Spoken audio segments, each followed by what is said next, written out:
আল্লা ইলাহা ইল্লাল্লাহু ওয়াহদাহু লা শারীকা লাহ ওয়া আশহাদু আন্না মুহাম্মাদান আবদুহু ওয়া রাসূলুহু। এখন তোমাকে টিকে থাকতে হবে। পৃথিবীতে কষ্ট আসলেও পরকাল ইনশাআল্লাহ তুমি আল্লাহ প্রতিদান পাবে ইনশাআল্লাহ। তো শাইখ আছেন আলহামদুলিল্লাহ, সবে আমরা সাক্ষী থাকলাম। আল্লাহ তাআলা তোমাকে ইনশাআল্লাহ কিয়ামতের দিন পুরস্কৃত করবেন ইনশাআল্লাহ। আসসালামু আলাইকুম। ইনশাআল্লাহ শুকরান। জাযাকাল্লাহ খাইর। সম্মানিত এলাকাবাসী, আসসালামু আলাইকুম ওয়া রাহমাতুল্লাহি ওয়া বারাকাতুহু। আলহামদুলিল্লাহ আলহামদুলিল্লাহি রাব্বিল আলামিন, ওয়াসসালাতু ওয়াসসালামু আলা আশরাফিল আমবিয়া ওয়া খাতিমিল মুরসালিন নাবিয়িনা মুহাম্মদ আল আমিন ওয়া আলা আলিহি ওয়া সাহবিহি আজমাইন, আম্মা বা'দ। আউযু বিল্লাহি মিনাশ শাইতানির রাজীম। ওয়া মান ইউশাকিকির রাসূলা মিন বা'দি মা তাবায়্যানা লাহুল হুদা ওয়া ইয়াত্তাবি' গায়রা সাবিলিল মুমিনিন يوله ما تولى ونصله جهنم وساءت مصيرا। আলহামদুলিল্লাহ, ব্রাহ্মণবাড়িয়া দারুস সুন্নাহ ফাউন্ডেশনের ৮ম বার্ষিক পদার্পণ উপলক্ষে ওয়াকসিনা কসবা দারুস সুন্নাহ মসজিদ মাদ্রাসা কমপ্লেক্সের উদ্যোগে আয়োজিত আজকের এই সালাফি মহাসম্মেলনের সম্মানিত সুযোগ্য সভাপতি, আমাদের অত্যন্ত প্রিয় ব্যক্তিত্ব, আপনাদের সকলে অত্যন্ত জনপ্রিয় ব্যক্তিত্ব হাফেজ মঈনাল হোসেন, প্রতিষ্ঠাতা আকসিনা দারুস সুন্নাহ মাদ্রাসা মসজিদ কমপ্লেক্স। সম্মানিত প্রধান অতিথি জনাব K M Omar Faruk, chairman Satata builders limited Brahmanbaria. এবং আজকে আমি বলবো যে প্রধান আকর্ষণ বিশিষ্ট আলেমে দ্বীন, শিক্ষাবিদ এবং বিশেষ করে সালাফি মানহাজের উপরে অত্যন্ত পারদর্শী বিশেষজ্ঞ একজন বক্তা, আলোচক ফজিলাতুল শাইখ ডক্টর ইমাম হোসেন হাফিজাহুল্লাহ।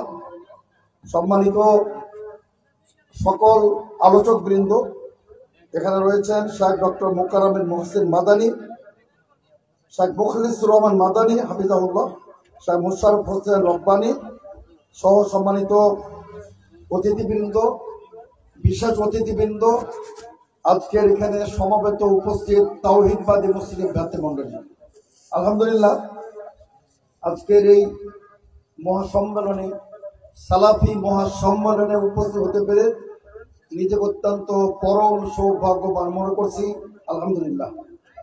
সম্মানিত সুধীবৃন্দ, ব্রাহ্মণবাড়িয়া জেলা অত্যন্ত প্রসিদ্ধ এবং সীমান্তবর্তী একটি জেলা। এটা কিন্তু এক সময় সেই বাংলার নবাব জমিদার ঈসা খাঁর কিন্তু জন্মভূমি। এই বিবাড়িয়া সরাইল ঈসা খাঁর জন্মভূমি। মোগল আমলে আপনার মসলিন কাপড়ের জন্য বিখ্যাত ছিল এই বিবাড়িয়া। এখন কিন্তু বিখ্যাত অনেকটা, আমি বলবো যে নেগেটিভ। বিবাড়িয়ার মানুষরা মারামারি করে, হামলা করে, মামলা করে, রক্ত খেয়ে সংঘর্ষে লিপ্ত হয়। কিন্তু আলহামদুলিল্লাহ এ সমস্ত জিনিসকে ছাপিয়ে এখন বিবাড়িয়া, ব্রাহ্মণবাড়িয়ার সবচেয়ে আলোচিত ঘটনা যে সালাফি দাওয়াতের উত্থান বলে। আলহামদুলিল্লাহ, এখানে ব্যাপকভাবে আহলে হাদিস এবং সালাফি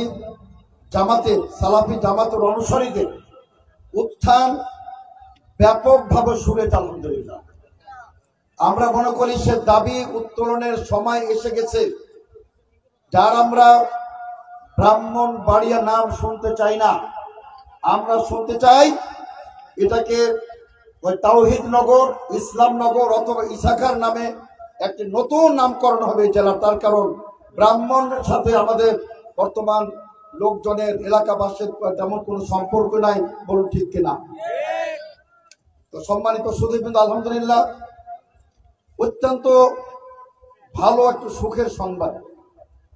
এই যে আপনারা দেখছেন, এটা হয়তো বিশাল জনসমুদ্র নয়, কিন্তু এটাকে আমরা জনসমুদ্রের চেয়েও এটাকে আমরা মনে করি যে লোকারণ্য হয়ে গেছে। আলহামদুলিল্লাহ, তার কারণ এই ব্রাহ্মণবাড়িয়া, লক্ষ্মীপুর এসব এলাকায় যেখানে বিশুদ্ধ আকীদা, সহি আকীদা লোকের সংখ্যা বিরল, যেখানে একটু জোরে আমিন বলা যেত না, যেখানে রফুল্লাহ করা যেত না, যেখানে বিশুদ্ধ তাওহীদের কথা বলা যেত না, আজকে আলহামদুলিল্লাহ সেখানে একটি মহাসম্মেলন, সালাফি মহাসম্মেলন, বিশেষ করে আমাদের প্রিয় ভাই হাফেজ ময়নাল হোসেনের নেতৃত্বে এক ইতিহাস সৃষ্টি হতে চলেছে আলহামদুলিল্লাহ। আশা করি আপনারা ওই সৌভাগ্যবানদের অন্তর্ভুক্ত থাকবেন। তার কারণ আপনারা এখানে যদি একটা বিশুদ্ধ আকীদার বিশুদ্ধ মানহাজের একটা মসজিদ মাদ্রাসা প্রতিষ্ঠা করতে পারেন, এলাকাকে আলোকিত করতে পারেন, আল্লাহ রাসূলের সেই প্রকৃত বিশুদ্ধ ইসলামের দিকে মানুষকে ধাবিত করতে পারেন, দাওয়াত প্রদান করতে পারেন, তাহলে আপনার যে পরম সৌভাগ্যবান আল্লাহর জমিনে আর কল্পনা করা যায় না। সম্মানিত আলহামদুলিল্লাহ, আমরা সালাফি মানহাজকে কেন এত গুরুত্ব প্রদান করি? এটা একটা নিরাপদ জান্নাতের গ্যারেন্টি প্রদান করে এই মানহাজ। এই মানহাজ জাহান্নাম থেকে মুক্তির গ্যারেন্টি প্রদান করে। সম্মানিত সুধীবৃন্দ, এবং বিশ্বনবীর মানহাজ এটি, এটা কোনো কল্পিত, এটা কোনো মানব রচিত মানহাজ নয়। এটা হলো আল কোরআন স্বীকৃত, বিশ্বনবীর সহিহ সুন্নাহ স্বীকৃত একটি প্রতিদ্বন্দ্বী কালজয়ী মানহাজ হলো সালাফি মানহাজ, আহলে হাদিস মানহাজ। সম্মানিত সুধীবৃন্দ, সালাফি মানহাজের যার প্রকৃত অনুসারী, আমরা এদেরকে রিক্সা চালক হলো, ভ্যান চালক হলো, অর্ধশিক্ষিত, অশিক্ষিত, মূর্খ হলেও তাদের আকীদার ব্যাপারে আমরা আলহামদুলিল্লাহ নিরাপত্তা বোধ করি, আলহামদুলিল্লাহ নিরাপদ থাকি। কিন্তু অন্যদের যদি সে ইমাম হয়ে যায়, সেই প্রখ্যাত ইমাম, তবু সেখানে গলদ পাওয়া যায়। সম্মানিত সুধীবৃন্দ, আমি শুধু দুটো উদাহরণ দেব। আল্লাহর কসম করে বলছি, আমরা কারো তুচ্ছ তাচ্ছিল্য করতে চাই না, কারো সমালোচনা করতে চাই না। আমরা জাতিকে সতর্ক করতে চাই, আমরা মানুষের সংশোধন করতে চাই।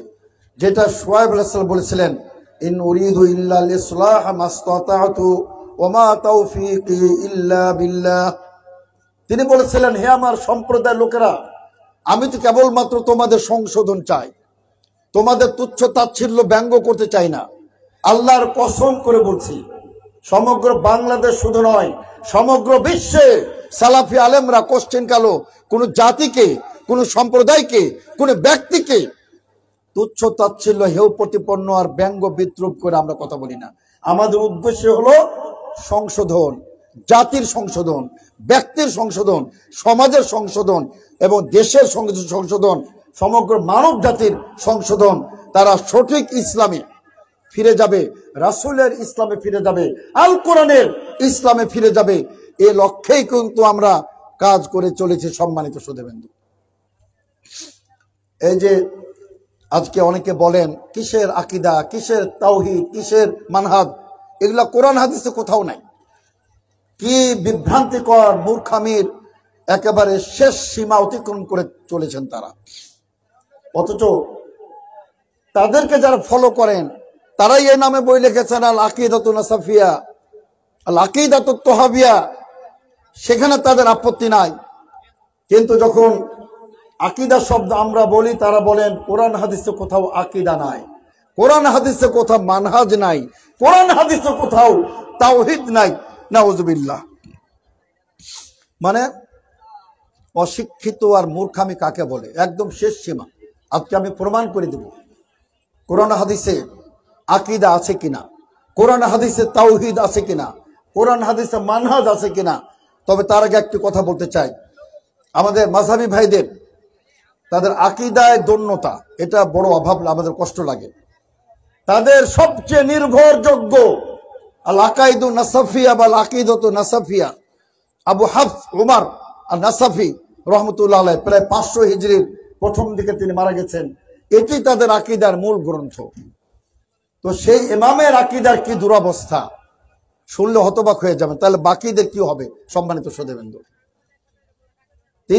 তাকে প্রশ্ন করা হয়েছিল, সেই ইমাম নাসাফিকে প্রশ্ন করা হয়েছিল, যে বলা হয়ে থাকে, আপনারা মেহরবানি করে কথা বলবেন না, তাকে প্রশ্ন করা হয়েছিল সম্মানিত সুধীবৃন্দ, যে পবিত্র কাবা নাকি কোনো একজন ওয়ালিয়া উলিয়ার সম্মানার্থে পবিত্র কাবা তার জিয়ারত করে, মানে পবিত্র কাবা চলে যায় তার কাছে তার সম্মানার্থে, এটা কি সম্ভব? এই ইমাম নাসাফি, যার আকীদা ফলো করা হয়, যার আকীদা সমস্ত দেওবন্দি মাযহাবে লেখাপড়া করানো হয়। তো তিনি বলেছিলেন যে ওয়ালি আউলিয়াদের কেরামতের ব্যাপারে যদি অস্বাভাবিক কোনো ঘটনা বলা হয় সেটা নাজায়েজ নয়, বলুন নাউজুবিল্লাহ। ইমাম যাহাবী উল্লেখ করতেছেন এর ব্যাপারে, ইমাম সামআনী রাহমাতুল্লাহ আলাইহি তিনি বলছেন যে লাম ইউরজাক ফাহমাল হাদিস, এই ব্যক্তি আল্লাহ রাসূলের হাদিসের তার বুঝার, বিশ্বনবীর হাদিসের অনুধাবন করার এই ব্যক্তির আল্লাহ তাআলা তৌফিক প্রদান করেন নাই। আল্লাহ রাসূলের হাদিস যদি বুঝতো, তাওহীদ যদি বুঝতো, তাহলে এমন গাঁজাখড়ি কথা কেউ বলতে পারে না যে কাবা শরীফ কোন ওয়ালি আউলিয়াদের সম্মানার্থে নিজে চলে গিয়ে তাকে সম্মান প্রদর্শন করে। নাউজুবিল্লাহ। আলহামদুলিল্লাহ, এই জাতীয় মানে অবাস্তব কথা, গাঁজাখড়ি কথা আহলে হাদিস ইমাম তো দূরের কথা, আহলে হাদিস একজন সামান্য যারা অনুসারী, যারা সাধারণ শিক্ষিত, অর্ধশিক্ষিত, তাদের কাছে আপনি এই ধরনের গাঁজাখড়ি কথা পাবেন না, তারা বিশ্বাস করবে না।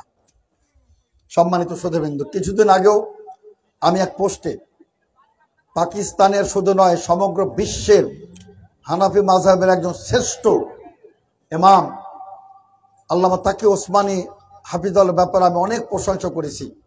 তারও একটি বক্তব্য শুনলাম, ওই যে তাবলিগি নিসাব উল্লেখ করা আছে যে কোন একজন আল্লাহর ওয়ালি আহমদ রিফাই, তিনি আল্লাহ রাসূল সাল্লাল্লাহু আলাইহি ওয়াসাল্লামের কবরের সামনে গিয়ে একটি কাব্য রচনা করেছিলেন, তার শানে কিছু নাত পেশ করেছিলেন।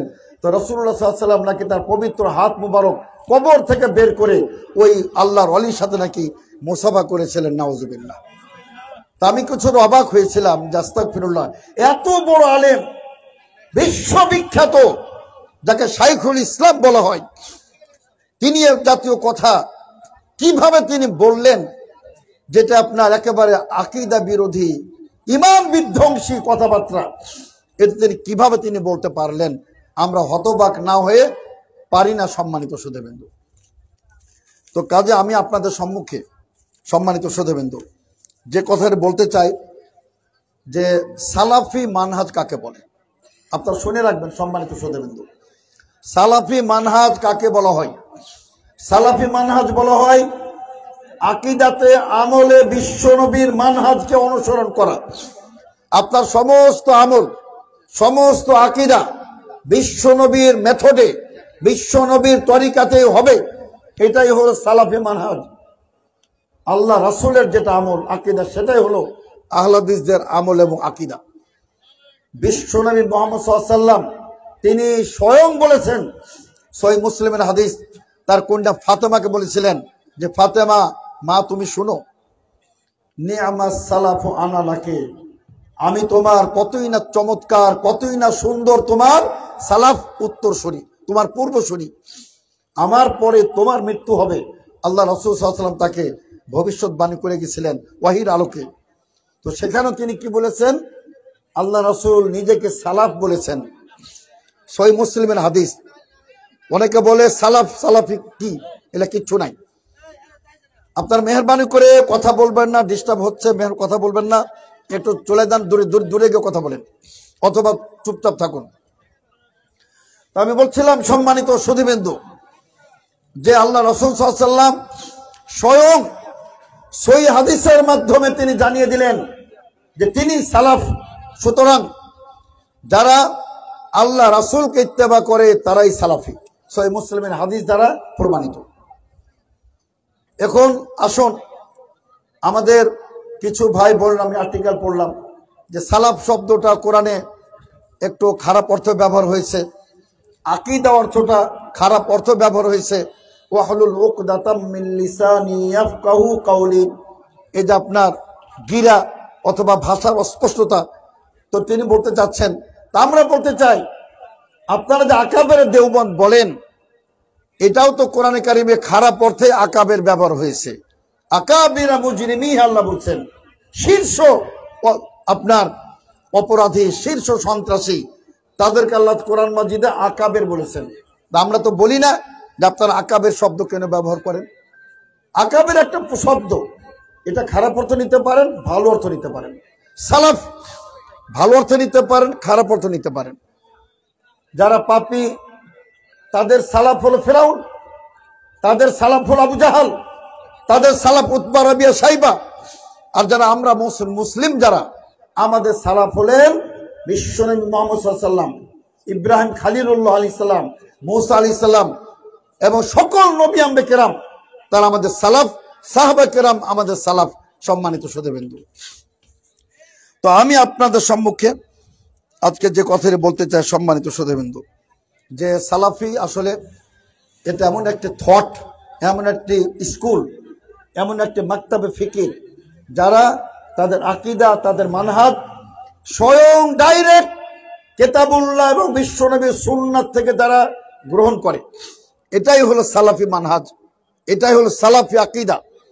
এখানে মন গড়া কোনো কথার গ্রহণযোগ্যতা নাই। সম্মানিত শ্রোতাবৃন্দ, আপনি বিশ্বাস করেন, আমরা যদি একটি মন গড়া কথা বলি, আমাদের আহলে হাদিস এরা এক একটা রাডার, এই রিক্সা চালক হোক রাডার, তারা আমাকে ধরে ফেলবে কোথায় পেলেন। কিন্তু অন্যরা যদি আজকেও বলে যে আজকে এখানে আল্লাহ রাসূল এসেছিলেন, নাউজুবিল্লাহ, কেউ তারা প্রতিবাদ করবে না, কেউ অবিশ্বাস করবে না। তারা মনে করে যে হুজুর তো বলেছেন, আমাদের ইমাম সাহেব বলেছেন, কাজে মিথ্যা হতে পারে যে আল্লাহ রাসূল এখানে এসেছিলেন। তারা কি বলবে? সুবহানাল্লাহ। আর আমাদের আহলে হাদিসের বাচ্চারা কি বলবে? নাউজুবিল্লাহকে ধরো, মিথ্যা কথা কেমনে বলে। এই যে পার্থক্যগুলো সম্মানিত শ্রোতাবৃন্দ, এই জন্য আপনার ইমানকে শক্তিশালী করবেন। সম্মানিত শ্রোতাবৃন্দ, এখন আসুন আকীদা শব্দ কোরআন মাজিদ হাদিস আছে কিনা। সম্মানিত শ্রোতাবৃন্দ, আমাদের ভাইরা বলেন আকীদা বলতে কিচ্ছু নাই, কোরআনে নাই, হাদিসে নাই। এটা তাদের মূর্খামি, তাদের মূর্খতা। সম্মানিত শ্রোতাবৃন্দ, আকীদা মানে কি? আকীদা মানে দৃঢ় বন্ধন, যে বন্ধন কখনোই খসে যাবে না, ফসকে যাবে না। বন্ধন একেবারে অটুট, গিরা দিয়ে লাগাই দিবেন, এটা হলো বন্ধন। এজন্য আকীদা বলা হয়। পাহাড় টলে যাবে কিন্তু আপনার ঈমান টলবে না। সম্মানিত শ্রোতাবৃন্দ, আমি পূর্ণ বিশ্বাস করি, একজন সাধারণ মুসলিমকে যদি বলা হয় তোমাকে আমেরিকাতে, ব্রিটেনে, তোমাকে রাশিয়ায় এবং ঢাকায় বহুতল ভবনের বাড়ি করে দেওয়া হবে, ফ্যাক্টরি করে দেওয়া হবে, তোমাকে সমগ্র বিশ্বের সুন্দরী নারীর সাথে বিয়ের ব্যবস্থা করে দেওয়া হবে, একটি মাত্র শর্ত, তুমি তোমার ঈমানকে, আকীদা তাওহীদকে বিসর্জন দিয়ে কুফরি করো। আমি দৃঢ় বিশ্বাস করি একজন মুসলিমও সে তার এই অফার গ্রহণ করবে না। ঠিক কিনা বলুন? এটাই হলো আকীদা। সম্মানিত শ্রোতাবৃন্দ, পাহাড় টলে যাবে কিন্তু আপনার ঈমান টলবে না। শক্তিশালী বন্ধন। আল্লাহ তাআলা কোরআনে কি বলেন? ওলা যে মা আক্কাদতুমুল আইমান, যে শপথটা তোমরা একেবারে মনের ভিতর থেকে শক্তভাবে করেছো, সেটা আল্লাহ তাআলা ধরবেন। কিন্তু যদি তোমরা এমনি কথায় কথায় বলছো আল্লাহর কসম, এটা আল্লাহ তাআলা ধরবেন না। এখান থেকে। আর দ্বিতীয় কথা, সুনান দারিমে, সম্মানিত শ্রোতাবৃন্দ, সুনান আর দারিমি আমি আপনাদের সামনে ক্লিয়ার বলি, প্রথম খণ্ড এবং আপনার সেটা হলো 86 পৃষ্ঠা। সম্মানিত শ্রোতাবৃন্দ, আমি একেবারে সনদ সহকারে লিখে নিয়ে আসছি, সনদ সহকারে, লম্বা হাদিস। আমি শুধু মূল কথাটা বলতে চাই। সেখানে যায়েদ বিন সাবিত রাদিয়াল্লাহু আনহু বর্ণিত হয়েছে, প্রখ্যাত সাহাবী যায়েদ বিন সাবিত থেকে বর্ণিত হয়েছে, আল্লাহ রাসূল সাল্লাল্লাহু আলাইহি ওয়াসাল্লাম বলেন, লা ইয়াতাকিদু কলবু মুমিনিন আলা সালাসি খিসালিন ইল্লা দাখালাল জান্নাহ। মনে রাখবেন হাদিসটা। আল্লাহ রাসূল সাল্লাল্লাহু আলাইহি ওয়াসাল্লাম বলেন, লা ইয়াতাকিদু কলবু মুসলিমিন, মুসলমানের কোন হৃদয়, মুসলমানের কোন কলব যদি তিনটা বিষয় আকীদা পোষণ করে, এই যে লা ইয়াতাকিদু, আকীদা পোষণ যদি করে, এই তো আকীদা আমরা পেয়ে গেলাম বিশ্বনবীর সহিহ হাদিসে, সুনান আদ-দারিমিতে 86 নম্বর পৃষ্ঠায় প্রথম খণ্ডের হাদিস। আল্লাহ রাসূল সাল্লাল্লাহু আলাইহি ওয়াসাল্লাম বর্ণিত প্রখ্যাত সাহাবী, যিনি ওয়াহি লিখতেন, কাতেব ওয়াহি, যিনি জীবনও মিথ্যা কথা বলেন নাই, তিনি বলতেছেন আল্লাহ রাসূল সাল্লাল্লাহু আলাইহি ওয়াসাল্লাম বলেছেন যে কোন মুসলিম যদি এমন তিনটা বিষয় আকীদা পোষণ করে, ইল্লা দাখালাল জান্নাহ, সে ব্যক্তি জান্নাতে প্রবেশ করবেই করবে। বল আলহামদুলিল্লাহ। তাকে বলা হলো কি তিনটি বিষয় যেটা আল্লাহ রাসূল বলেছেন? তিনি বললেন যে ইখলাসুল আমাল, যে কোনো কাজ করবেন আল্লাহ তাআলার বিশুদ্ধ নিয়তে, আল্লাহকে সন্তুষ্ট করার মহান লক্ষ্যে যে কোনো কাজ করবেন। এবং ওলাতুল উমুর, শাসক বর্গের কল্যাণ কামনা, তাদেরকে নসিহত করবেন। আর আরেকটি হল আপনার লুজুমুল জামা, মুসলমানদের জামাতকে দৃঢ়ভাবে ধারণ করবেন, জামাত ভক্ত থাকবেন, বিচ্ছিন্নতাবাদী হবেন না। এই তিনটে গুণ যদি থাকে, বিশ্বনবী ওয়াদা করেছেন আল্লাহ তাআলা আপনাকে জান্নাত প্রদান করবেনই করবেন। আলহামদুলিল্লাহ। তাহলে বোঝা গেল আকীদা শব্দ কোরআন হাদিস দ্বারা প্রমাণিত। সম্মানিত সুধীবৃন্দ, তাওহীদ শব্দ সহিহ মুসলিমে বর্ণিত হয়েছে। আল্লাহ রাসূল সাল্লাল্লাহু আলাইহি ওয়াসাল্লাম মুআয বিন জাবালকে এমন প্রেরণ করলেন, হে মুআয, তুমি যাচ্ছ আহলে কিতাবের নিকটে, সর্বপ্রথম তুমি দাওয়াত দিবে তাওহীদের দিকে, ইলা ওয়াহিদুল্লাহ। এই যে তাওহীদ শব্দ সহিহ মুসলিম এসে গেছে। সম্মানিত সুধীবৃন্দ, আর মানহাজ শব্দ সরাসরি ডাইরেক্ট সূরাতুল মায়েদা আয়াত নম্বর 48, লিকুল্লিন জাআলনা মিনকুম শিরআতাও ওয়া মিনহাজা। আল্লাহ বলছেন লিকুল্লিন জাআলনা মিনকুম শিরআতাও ওয়া মিনহাজা। আল্লাহ বলছেন আমি তোমাদের প্রত্যেকের জন্য একটা শরীয়ত, সুন্নাত, একটা মিনহাজ, পদ্ধতি আমি নির্ধারণ করে দিয়েছি। সুবহানাল্লাহ। সুতরাং আল্লাহ কর্তৃক নির্ধারিত মিনহাজের উপরে, আমাদের মানহাজের উপরে চলতে হবে। এবং অসংখ্য আয়াতে সম্মানিত সুধীবৃন্দ আল্লাহ তাআলা এই মানহাজের ইঙ্গিত করেছেন। আমি একটি পেশ করেছিলাম সূরা নিসার 115তম আয়াত। আল্লাহ কি বলছেন? ওয়া ইউশাকিকির রাসূল মিন বাদি মা তাবায়্যানা লাহুল হুদা ওয়া ইয়াত্তাবি গায়রা সাবিলিল মুমিনিন নুওয়াল্লিহি মা তাওয়াল্লা ওয়া নুসলিহি জাহান্নাম ওয়া সাআত মাসীরা। আল্লাহ তাআলা বলছেন ওয়া ইউশাকিকির রাসূল, যারা রাসূলের বিরুদ্ধচারণ করবে, হেদায়েত আসার পরেও, মিন বাদি মা তাবায়্যানা লাহুল হুদা ওয়া ইয়াত্তাবি গায়রা সাবিলিল মুমিনিন, এবং মুসলমানদের পথ ছাড়া অন্য পথের অনুসরণ করবে, মানে মুসলমানদের মানহাজের বাইরে চলে যাবে। আল্লাহ বলছেন আমি তাকে সে পথেই পরিচালিত করব, আর আমি অবশেষে তাকে জাহান্নামে নিক্ষেপ করাবো, এবং সেটা না কতই নিকৃষ্ট জঘন্যতম জায়গা। আল্লাহ তাআলা ক্লিয়ার বলে দিয়েছেন। সম্মানিত সুধীবৃন্দ, তো সুতরাং আমি আপনাদের সামনে কথা বলতে চাই, সম্মানিত সুধীবৃন্দ, যে আমাদের দেশে আসলে আকীদার যে এতই মানে ভয়াবহ অবস্থা, এতই খারাপ অবস্থা। দেখুন, আকীদার সংশোধন সর্বপ্রথম কে করেছিলেন? আমাদের প্রিয় নবী মুহাম্মদ সাল্লাল্লাহু আলাইহি ওয়াসাল্লাম। তিনি সর্বপ্রথম, ইব্রাহিম খালিলুর আকীদা ছিল মিল্লাত আবিকুম ইব্রাহিম, ইব্রাহিমের, তোমাদের পিতা ইব্রাহিমের যে আকীদা, মিল্লাত, তার ধর্ম আদর্শ, সেখান থেকে মক্কার কাফেররা বিচ্যুত হয়ে গেছিল। এক আল্লাহকে তারা ভুলে, সম্মানিত সুধীবৃন্দ, তারা প্রতিমা পূজা করত, মূর্তি পূজা করত, নক্ষত্রের পূজা করত, তারকা পূজা করত, সূর্যের পূজা করত, পাথরের পূজা করত। তারাও কিন্তু এক আল্লাহ বিশ্বাসী ছিল। আল্লাহ তাআলা কি বলেছেন?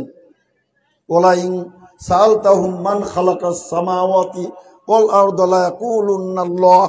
হে রাসূল সাল্লাল্লাহু আলাইহি ওয়াসাল্লাম, আপনি যদি জিজ্ঞেস করেন আসমান কে সৃষ্টি করেছে, জমিন কে সৃষ্টি করেছে, চন্দ্র সূর্য কে সৃষ্টি করেছে, তারাও বলবে আল্লাহ সৃষ্টি করেছেন। তারপরেও কিন্তু তাদের বিশ্বাস তাদের ইসলামের গণ্ডিতে প্রবেশ করাতে পারে নাই।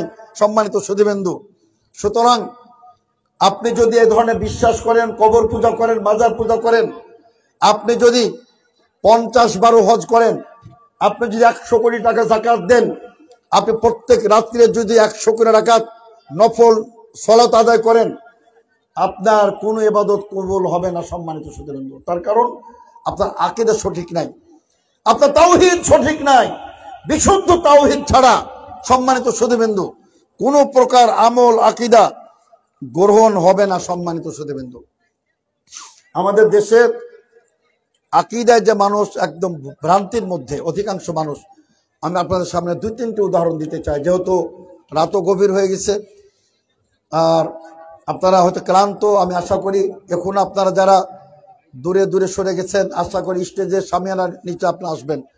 আমি সহিহ সুন্নাহর আলোকে চোখে আঙ্গুল দিয়ে আমাদের দেশের আকীদায় যে ভ্রান্তি, অধিকাংশ মানুষ তারা যে আকীদার মধ্যে বিভ্রান্তিতে, এটা আপনাদের সামনে আজকে আমি তুলে ধরতে চাই। সম্মানিত সুধীবৃন্দু, একটি আমি বলতে চাই, সেটা কি, যে আমাদের দেশের মানুষ মনে করে মহান আল্লাহর অবস্থান সম্পর্কে যে আল্লাহ তাআলা সর্বত বিরাজমান, বলুন নাউজুবিল্লাহ। এটা সম্পূর্ণ কুফরি আকীদা। সম্মানিত শ্রোতাবৃন্দ, সৌদি আরবের প্রখ্যাত ইমাম আল্লামা শেখ সোহেল আল ফাউজান, তাকে প্রশ্ন করা হয়েছিল যে যারা মনে করে যে আল্লাহ তাআলা সর্বত বিরাজমান, এদের পিছনে সলাতে ইক্তেদা করা জায়েজ কি জায়েজ নাই। তিনি ক্লিয়ার বলেছেন, যারা মনে করে আল্লাহ তাআলা সর্বত বিরাজমান, এদের পিছনে সলাতের ইক্তেদা জায়েজ নয়। কেন? তার কারণ ফাইন্নাহুম কুফার, তিনি বলেছেন তারা কাফের। আল্লাহ তাআলা কোরআনে কমপক্ষে 7 জায়গায় তিনি কেবল ক্লিয়ার বলেছেন আর রহমানু আলাল আরশি ইস্তাওয়া, এই জাতীয় অর্থ তিনি বলেছেন আল্লাহ রাব্বুল আলামিন, যে তিনি আল্লাহ তাআলা আরশের উপর অধিষ্ঠিত, আরশের উপর তিনি আছেন, ক্লিয়ার বলে দিয়েছেন। তো সুতরাং সম্মানিত শ্রোতাবৃন্দ, এটা কিন্তু একটি মারাত্মক ভ্রান্তি আকীদা। আমি আপনাদের সম্মুখে সহিহ মুসলিমের এবং সহিহ আবু দাউদের একটা হাদিস বলতে চাই। হাদিসটা যদি বুঝতে পারেন আপনি ধন্য হবেন। সম্মানিত শ্রোতাবৃন্দ, প্রখ্যাত সাহাবী মুআবিয়া আবুল হাকাম আস-সুলামি রাদিয়াল্লাহু আনহু, তিনি বলছেন যে আমি, আমার একটা বালিকা ছিল, ছাগল চড়াইতো, একটা ছাগল চড়াইতো, একটা বালিকা ছিল চাকরানি, সকাতুহা সক্কান, আমি তাকে একদিন কষে একটা থাপ্পড় মেরে দিলাম। জারিয়াতুল্লি সকাতুহা সাক্কান, জোরে একটা থাপ্পড় মেরে দিলাম। আমি অনুতপ্ত হলাম, বিশ্বনবীর কাছে আমি গেলাম, হে রাসূল সাল্লাল্লাহু আলাইহি ওয়াসাল্লাম, আমি মহা অন্যায় করেছি, আমি এই বালিকার উপর অত্যাচার করেছি, হাত উঠেছি। ফাআযযামা আলাইয়া আর রাসূল সাল্লাল্লাহু আলাইহি ওয়াসাল্লাম যালিকা, আল্লাহ রাসূল সাল্লাল্লাহু আলাইহি ওয়াসাল্লাম বললেন তুমি মারাত্মক অপরাধ করেছো। এবার তিনি বললেন, হে রাসূল সাল্লাল্লাহু আলাইহি ওয়াসাল্লাম, আমি কাফারা স্বরূপ আমি বাচ্চা মেয়েটিকে আমি স্বাধীন করিতে চাই, আজাদ করে দিতে চাই। বিশ্বনবী বললেন ইতিহা ইলাইয়া, যাও ওকে তুমি আমার কাছে নিয়ে আসো। আল্লাহ রাসূল সাল্লাল্লাহু আলাইহি ওয়াসাল্লামের কাছে নিয়ে আসা হলো বালিকাটিকে। এবার বিশ্বনবী সাল্লাল্লাহু আলাইহি ওয়াসাল্লাম তাকে জিজ্ঞেস করলেন, হে বালিকা, তুমি বলো দেখি, আমি আমার প্রশ্নের তুমি উত্তর প্রদান করো, আইনা আল্লাহ, আল্লাহ কোথায়? বালিকা কি বললো? ফিস সামা, আল্লাহ তাআলা আকাশে আছেন। সহিহ মুসলিমের হাদিস, আবু দাউদের হাদিস। আমরা কোনো গাঁজাখড়ি কথা বলি না, ভিত্তিহীন কথা বলি না, আমরা ডকুমেন্টসের সাথে, রেফারেন্সের সাথে, দলিলের সাথে কথা বলি। যে বালিকা বলল যে আল্লাহ তাআলা ফিস সামা, আকাশে আছেন। এবার দ্বিতীয় প্রশ্ন করলেন, তুমি বলো দেখে বালিকা, মান আনা, আমি কে? বালিকা বলল আনতা রাসূলুল্লাহ সাল্লাল্লাহু আলাইহি ওয়াসাল্লাম, আপনি আল্লাহ রাসূল। বিশ্বনবী বললেন, হে আমার প্রিয় সাহাবী মুআবিয়া ইবনে হাকাম আস-সুলামি, আতিকা, ওকে ছেড়ে দাও, আজাদ করে দাও, স্বাধীন করে দাও। তার কারণ ফাইন্নাহা মুমিনাতুন, এ মুমিনা নামে, এ মুমিন মুসলিমা, সুতরাং একে মুক্ত করে দাও। এই হাদিসটা সম্মানিত শ্রোতাবৃন্দ কি প্রমাণ করে? যে যেহেতু সে বিশ্বাস স্থাপন করেছে, করতো যে আল্লাহ তাআলা আকাশে আছেন, কাজেই সে মুমিন। সুতরাং যারা বলবে আল্লাহ তাআলা সর্বত বিরাজমান, এই ব্যক্তি মুমিন হতে পারে না। এটা শুধু আমার বক্তব্য নয়, সৌদি আরবের বর্তমানে সবচেয়ে বড় আলেম আল্লামা শেখ সোহেল আল ফাউজান, তারও এটি ফতোয়া। সুতরাং আপনি মহান আল্লাহ তাআলা সম্পর্কে আকীদাকে ঠিক করুন। আরেকটু শুধু বলবো, আমাদের দেশের অধিকাংশ মানুষের আকীদা আল্লাহ তাআলা নিরাকার, কোনো তার রূপ নাই, নাউজুবিল্লাহ আকৃতি নাই। এটাও কুফরি আকীদা, এটা কোরআন অস্বীকার করে, এটা হাদিস অস্বীকারী একটা আকীদা। সম্মানিত শ্রোতাবৃন্দ, আমি আপনাদের সম্মুখে সহিহ তিরমিজির একটা সহিহ হাদিস পেশ করতে চাই। বিশ্বনবী বললেন, একদিন রাত্রে আতানি রব্বি আল্লাইলাতা, আজ রাত্রিতে আল্লাহ তাআলা আমার কাছে আসলেন, ফি আহসানি সূরাতিন, চমৎকার একটা আকৃতি নিয়ে। নবীরা স্বপ্নে দেখেন, তিনি আল্লাহকে স্বপ্নে দেখলেন, আল্লাহ তাআলা চমৎকার একটি রূপ নিয়ে, আকৃতি নিয়ে তিনি আমার সামনে হাজির হলেন। অতঃপর আল্লাহ তাআলা বলবেন, হে মুহাম্মদ সাল্লাল্লাহু আলাইহি ওয়াসাল্লাম, আপনি জানেন আকাশে ফেরেশতা মণ্ডলী তারা নিজেরা বাদানুবাদ করতেছে, কথাবার্তা বলতেছে, ঝগড়া করতেছে, আলোচনা করতেছে, কোন বিষয় আপনি কি জানেন? আল্লাহ রাসূল সাল্লাল্লাহু আলাইহি ওয়াসাল্লাম বললেন, হে রাসূল সাল্লাল্লাহু আলাইহি ওয়াসাল্লাম, হে আল্লাহ পাক রব্বুল আলামিন, আমি জানি না। এবার আল্লাহ পাক রব্বুল আলামিন আমাদের প্রিয় নবীর কাঁধের উপরে মাঝখানে দুই কাঁধের মাঝে তার পবিত্র হাত মুবারক রাখলেন। এবার তিনি বলছেন, আল্লাহর কসম, আমার কাছে যেন আসমান জমিন সব উন্মুক্ত হয়ে গেল, সারা বিশ্বের পৃথিবীর ইলম আমার অর্জন হয়ে গেল। এবার আল্লাহ বলছেন, হে মোহাম্মদ সাল্লাল্লাহু আলাইহি ওয়াসাল্লাম, আপনি কি জানেন তারা কি বিষয়ে বাদানুবাদ করতেছেন? এবার তিনি বললেন, হ্যাঁ আল্লাহ রাব্বুল আলামিন, আমি বুঝতে পারছি।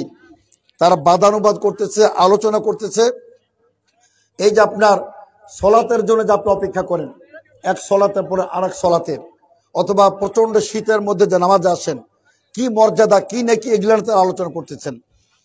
তখন আপনার একেবারে ক্লিয়ার কথা, সম্মানিত শ্রোতাবৃন্দ, যে সেই মুহূর্তে আপনার আল্লাহ রাসূল সাল্লাল্লাহু আলাইহি সাল্লাম তিনি আপনার একদম ক্লিয়ারভাবে আপনার সেখানে মনে করেন ক্লিয়ারভাবে তিনি বলেছেন যে আমি একেবারে উত্তম অবয়বে উত্তম আকৃতিতে আমি মহান আল্লাহ রাব্বুল আলামিনকে আমি দেখলাম। সম্মানিত শ্রোতাবৃন্দ, তো সুতরাং সেখানে এটাও বলা হলো যে কেউ যদি এই জাতীয় আমলগুলি করে, মানে এক সলাতের পরে আর এক সলাতের অপেক্ষা করে, কেউ যদি পায়ে হেঁটে মসজিদে যায়, তাহলে সে ব্যক্তি এমনভাবে পাপ থেকে মুক্ত হয়ে যাবে যেমন আজকে সদ্যই তার মা তাকে ভূমিষ্ঠ করলো। সুবহানাল্লাহ। এবং আল্লাহ রাসূল সাল্লাল্লাহু আলাইহি ওয়াসাল্লাম এর দোয়া শিক্ষা দিলেন যে তুমি প্রত্যেক সলাতের পরে বলবে, আল্লাহুম্মা ইন্নী আসআলুকা ফিআলাল খায়রাত, হে আল্লাহ তাআলা আমি ভালো কাজের প্রার্থনা চাই, ও তারকাল মুনকারাত, খারাপ কাজ থেকে আমি যেন খারাপ বর্জন করতে পারি, এবং হুব্বাল মাসাকিন, মিসকিনদের যেন আমি ভালোবাসতে পারি।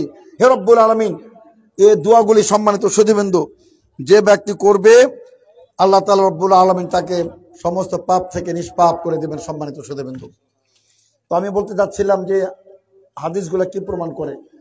আল্লাহ তাআলা আকৃতি আছে, আল্লাহ তাআলা আকৃতি আমার আপনার মতো নয়। আল্লাহ তাআলা আকৃতি মহান আল্লাহ তাআলার মতোই।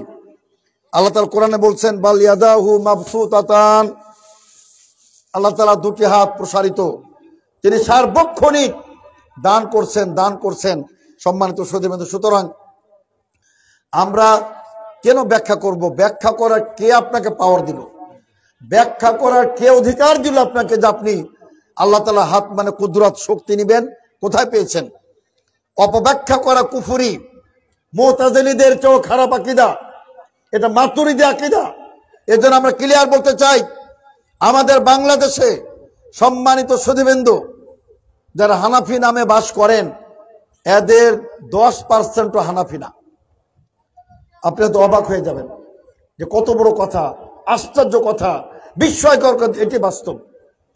যারা ইমাম আবু হানিফার আকীদায় বিশ্বাসী, ইমাম আবু হানিফার আমলে বিশ্বাসী, এদের সংখ্যা 10% নাই। এরা ম্যাক্সিমাম সুফি, ম্যাক্সিমাম মাতুরিদি, ম্যাক্সিমাম আশআরি। এরা ইমাম আবু হানিফার আকীদা থেকে সরে গেছে।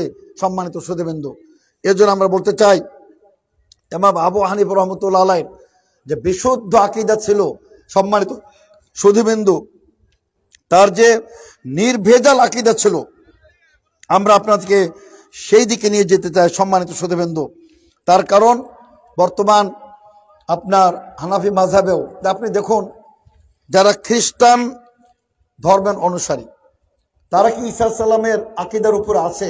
প্রশ্ন ওঠে না। ওরা শুধু নামে খ্রিস্টান, নামে মাসিহি, প্রকৃত অর্থে তারা ঈসা সালামের আকীদা মানহাজ আমলের উপরে নাই। তারা কুফরের মধ্যে তারা রয়েছে। তারা কি বলে? ঈসা ইবনুল্লাহ, ঈসা আল্লাহর সন্তান। তো যেভাবে খ্রিস্টানরা ঈসা সালামের আকীদা থেকে সরে গেছে, হানাফি মাযহাবের অধিকাংশই ইমাম আবু হানিফা থেকে সরে গেছে। আজকে তারা কবর পূজা করে, ওরস করে, মিলাদ করে, কিয়াম করে, চেহলাম করে, কুলখানি করে, সবে বিভিন্ন আপনার শিরক বেদাতে লিপ্ত, আর বলে আমরা হানাফি। এমন মাযহাব ইমাম আবু হানিফা রাহমাতুল্লাহ আলাইহি প্রতিষ্ঠা করেন নাই যে আপনি এখানে শিরক করবেন, ওরস করবেন, আর পীর বাবার কাছে আপনি চাইবেন। পীর বাদ বলতে ইসলাম কিচ্ছু নাই। সম্মানিত সুধীবৃন্দ, ডাইরেক্ট আল্লাহকে চাইবেন, আল্লাহর কাছে ডাইরেক্ট প্রার্থনা করবেন।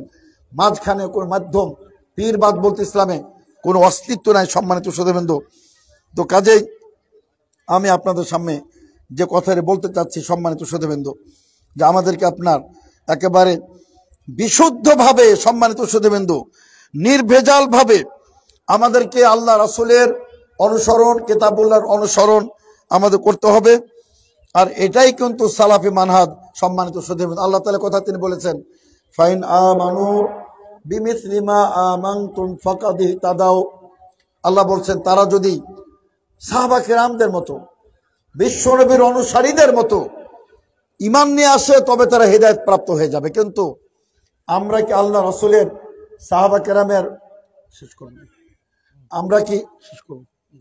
আচ্ছা, আমরা শেষের দিকে আসছি। একটা কথা বলতে চাই সম্মানিত শ্রোতাবৃন্দ, যে সহিহ বুখারী মুসলিমের হাদিসে আল্লাহ রাসূল সাল্লাল্লাহু আলাইহি ওয়াসাল্লাম বলেন, আমার যুগ, আমার শতাব্দীর শ্রেষ্ঠ অথবা পরের পর অথবা পরেরটা।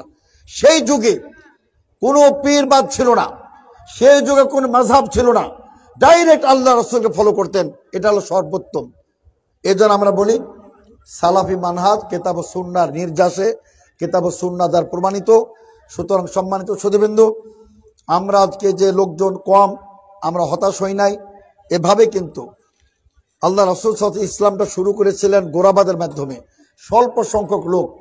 ইনশাআল্লাহ আগামীতে দেখবেন এই বিবাড়িয়ায় প্রচুর লোক হবে ইনশাআল্লাহ। এই যে আলহামদুলিল্লাহ আমাদের প্রিয় ভাই আমাদের শহীদুল ইসলাম, মাশাআল্লাহ, সেই কিশোরগঞ্জ থেকে এখানে এসেছেন। আলহামদুলিল্লাহ, কত দূর থেকে আপনারা কিন্তু অনেকে বহু দূর দূরান্ত থেকে এখানে এসেছেন। আলহামদুলিল্লাহ, এভাবে আপনাদেরকে সমগ্র বিবাড়িয়া জেলায় ঐক্যবদ্ধ হতে হবে। সম্মানিত সুধীবৃন্দু, ঐক্যবদ্ধ থাকবেন, আপনারা নিরাপদে থাকবেন ইনশাল্লাহ। এর জন্য আমি ক্লিয়ার বলতে চাই, আমি আমাদের মাযহাবী ভাইদেরও বলতে চাই যে আপনাদেরকে আমরা কিন্তু বিশুদ্ধ আকীদা দেখতে চাই, আপনাদের ভুলগুলো আমরা সংশোধন করতে চাই। কাজে আপনি আমাদেরকে আপনারা শত্রু মনে করবেন না, আপনি আমাদেরকে বন্ধু মনে করবেন। আপনাদের আমরা সংশোধন চাই, বিশ্বনবীর ইসলামে ফিরিয়ে নিতে চাই। সম্মানিত সুধীবৃন্দু, সুতরাং নিজেরা মুসলিম, আসুন আমরা ঐক্য গড়ে তুলি। মেহেরবানি করে আহলে হাদিস সালাফি মসজিদ মাদ্রাসা হাত দিবেন না, আপনার দিন দুনিয়া আপনি ধ্বংস করে ফেলবেন। সম্মানিত সুধীবৃন্দু, এজন্য আল্লাহকে ভয় করেন, রাসূলকে ভালোবাসুন, আপনি সফল হবেন ইনশাআল্লাহ। আমি পরিশেষে আবারও আমি বিশেষ করে আমাদের সম্মানিত হাফেজ ময়নাল হোসেন, মাশাআল্লাহ, তিনি আমি মনে করি একটা আলোকবর্তিকা, একটা সহিহ সুন্নাহ দুর্গ কায়েম করেছেন। আর তার সাথে বিবাড়িয়া জেলার দারুস সুন্নাহ ফাউন্ডেশনকে ধন্যবাদ জ্ঞাপন করি, এবং বিবাড়িয়া জেলার জমিয়ত আহলে হাদিসের সে সংগঠনকে, এবং এই সংগঠনের সাথে আমাদের শাইখ শহীদুল ইসলাম তিনি সহ যারা এখানে এসেছেন প্রত্যেককে ধন্যবাদ জ্ঞাপন করে আমি আমার আজকের সেই সংক্ষিপ্ত আলোচনা এখানে শেষ করছি। ওয়া আখিরু দাওয়ানা আনিল হামদুলিল্লাহি রাব্বিল আলামিন। আসসালামু আলাইকুম ওয়া রাহমাতুল্লাহি ওয়া বারাকাতুহু। কফি আছে।